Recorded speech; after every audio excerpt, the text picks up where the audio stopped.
Chairman Cole. Thank you very much, Mr. Chairman. My point was made. This really isn't a debate about Zika. It's a debate about whether or not we're going to pay for the measures that are necessary to actually take care of Zika. The reality is there's not been one thing that has not been done because of lack of money, not one thing. Everything the administration wants to do to this point, it has had the funds to do. So to suggest otherwise is to create a panic where there shouldn't be one. Second, you have to remember they have $600 million. With your bill, they'll have an additional $600 million. We will put hundreds of millions into my bill, frankly, for fiscal year 2017, and we'll be spending at basically the same pace, if not a little bit faster, than the administration originally proposed itself. The only difference is that we're actually going to pay for it. And that's the underlying debate here. The administration would like us to do this with no offsets, no payment, just add another $1.9 billion to the national debt. We agree it's important. We're saying absolutely. That's why you and Chairman Granger and I sent a letter immediately when this was announced to say, use whatever funds you need, we'll backfill. On the Ebola issue, there is still $1.7 billion of unobligated money. And that money was to be spent over several years, not even just next fiscal year, years. So we are more than happy if they come up short to fill that within the regular appropriations process.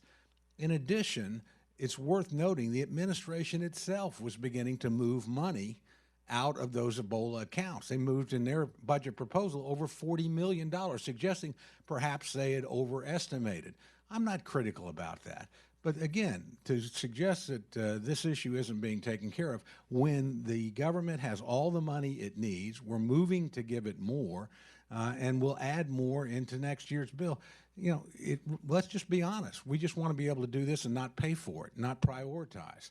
And that, I think, is one of the reasons why, we are running $500 billion deficits next year, and we have $19 trillion debts. When something like this happens and you have the time, you actually should move in a thoughtful and prudent way. That's what we've done to date. That's what we'll do in your bill tomorrow. Frankly, that's what we'll do in Ms. Granger's bills and my bills for next year, without a yield back. Will the gentleman yield briefly? Certainly.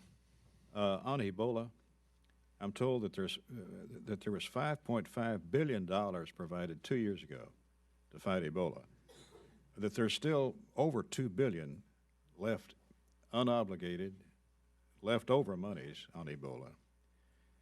We know hundreds of millions will never be spent, no plans. The agencies have told us so. The bill that I'm sponsoring only rescinds $350 million of the Ebola balances, which, as you said, would still leave in the Ebola account nearly $2 billion.